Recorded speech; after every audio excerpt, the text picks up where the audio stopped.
Hi, welcome back to week 10, the second video. I wanted to clarify just a couple of parts of the research assignment, the R3 project. The topic was what makes American higher education unique. Um, of course, we're talking about most forms of higher education, community colleges, um, four-year research institutions like Texas Tech, graduate schools, medical schools, law schools, teaching colleges. What you don't want to include in that are those things called proprietary colleges or colleges that operate for profit, like University of Phoenix or what's the one used to be downtown Lubbock, American Business College. Those, because they don't take financial aid from the federal government. They're largely exempt from a lot of the rules, and for-profit colleges kind of operate on a different playing field.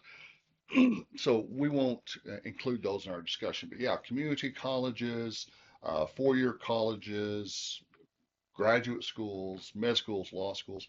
You might consider thinking about the history of higher education institutions in America.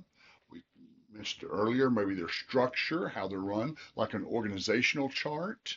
Um, they really are unique because a lot of people try to compare colleges to businesses, and that's a difficult sell because in businesses you have a very clear hierarchy, a very clear structure, where the CEO or the owner is the top of the food chain, and then you got people just below him or her, and you've got people just below them, and then lots of times you've got the workers kind of sort of at the bottom of the pay scale. But in colleges or universities, yes, you have presidents and vice presidents and academic deans, and you've got kind of a hierarchy when it comes to the staff. But then professors have so much autonomy and so much at will status that they're almost not included in that same type of hierarchical chain. Professors themselves are a kind of a set aside. They're not normally included in the same structure as a lot of the staff is. So, that makes American higher education different from businesses or other types of organizations. What the role of each person in the organization. You might look at funding. How do they get funded? You may be surprised to learn that although tuition is not cheap, it doesn't come close to paying for most of your education. Most of your education is, of course, paid through by the state. This is true not only in Texas, but every other state from California to New York to Florida to Hawaii. The state government pays the vast majority. Here at community colleges, the last time I looked, state of Texas paid about 75% of your tuition, and then the amount you pay covers the other 25%, and some comes from the federal government. So you might look at funding sources. You might look at the purpose. It may surprise you the purpose of a community college or the purpose of a research university or the purpose of a teaching college.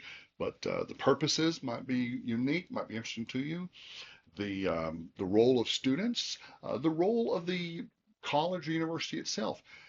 Historically, institutions of higher learning were simply seen as a place to go and learn.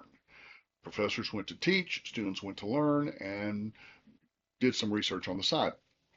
But today, more and more, uh, they're seen as economic engines, as drivers of the local economy. And so when we look at a place like Texas Tech, we not only talk about um, what they're teaching over there or what professors are creating or what kind of research they're doing. We're also talking about how do they impact the local and the state economy. Ever wondered why sports athletics are so important? They are part of that economic drive.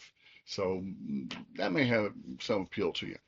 Anyway, do for this rough draft, again, just a couple of pages properly formatted.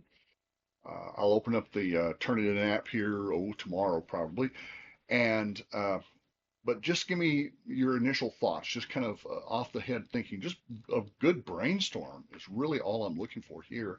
And then we're going to take those ideas, if they're applicable, and kind of start doing the formal research after Thursday, October 31st, Halloween. And then we start building our paragraphs and our ideas, which are supported by scholarly academic research. But for right now, just get some thoughts down on paper. Make sure it looks good. Make sure that your formatting follows MLA formatting guidelines. Welcome to check the Purdue out if you'd like. And if you have any questions, let me know.